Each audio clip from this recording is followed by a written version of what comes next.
ইরানের খার্ক দ্বীপ দখল করে দেশটির তেল সম্পদ দখলে নিতে চান মার্কিন প্রেসিডেন্ট ডোনাল্ড ট্রাম্প। ব্রিটিশ সংবাদ মাধ্যম দ্য ফিনান্সিয়াল টাইমসকে দেয়া সাক্ষাৎকারে কোনো রাগঢাক ছাড়াই কথা স্বীকার করেন ট্রাম্প।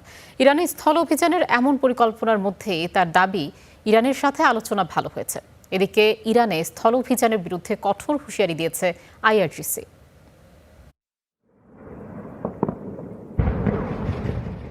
যুদ্ধের ময়দানে যখন পুরো দমে লড়াই চলছে তখন আবারও আলোচনার কথা বললেন মার্কিন প্রেসিডেন্ট ডোনাল্ড ট্রাম্প। রোববার এয়ারফোর্স ওয়ানে সাংবাদিকদের তিনি বলেন ইরানের সাথে বেশ ভালো আলোচনা হয়েছে, যদিও কোথায় কখন কার সাথে এই আলোচনা হলো সেটি বলেননি। বেশ ভালো আলোচনা হয়েছে, তারা বেশ ভালোভাবে এগোচ্ছে। তবে ইরানের উপর কোনো বিশ্বাস নেই। দেখা যায় তাদের সাথে আলোচনায় বসি, এরপর আবার তাদের উপর বোমা ফেলতে বাধ্য হই আমরা। দেখা যাক শেষ পর্যন্ত কি হয়। তার দাবি হরমুজ দিয়ে যুক্তরাষ্ট্রের 20টি তেলবাহী নৌযান চলাচলে রাজি হয়েছে ইরান। সোমবার সকাল থেকেই শুরু হবে নৌ চলাচল। এটিকে যুক্তরাষ্ট্রের প্রতি ইরানের শ্রদ্ধাবোধ বলে মনে করছেন ট্রাম্প। দুদিন আগে তারা হরমুজ প্রণালী দিয়ে 8টি নৌযান চলাচলে রাজি হয়। এরপর সেই সংখ্যা বেড়ে 10টি হয়েছে। নতুন আলোচনায় তারা মোট 20টি নৌযান চলাচলে রাজি হলো। সোমবার সকাল থেকেই শুরু হবে। শ্রদ্ধাবোধ থেকে তারা এটা করছে বলেই আমার ধারণা।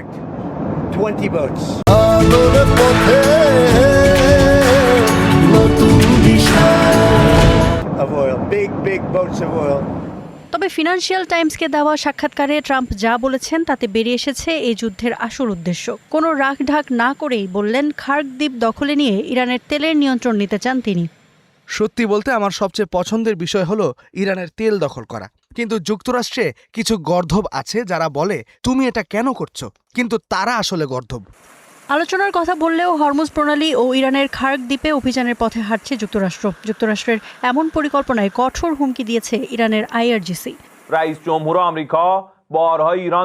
প্রেসিডেন্ট ট্রাম্প আসলে ইসরায়েলের হাতের পুতুল। এপস্টেইনকে ব্যবহার করে তার উপর চাপ দিচ্ছে নেতানিয়াহু। ট্রাম্প বলছেন তিনি আমাদের ভূখণ্ড দখল করবেন।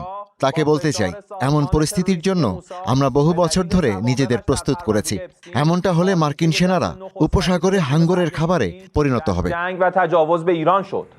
সম্ভাব্য স্থল অভিযানের জন্য এরই মধ্যে মধ্যপ্রাচ্যে পৌঁছেছে যুক্তরাষ্ট্রের 3,500 সেনার প্রথম দল। Iffat Khandakar, Star news.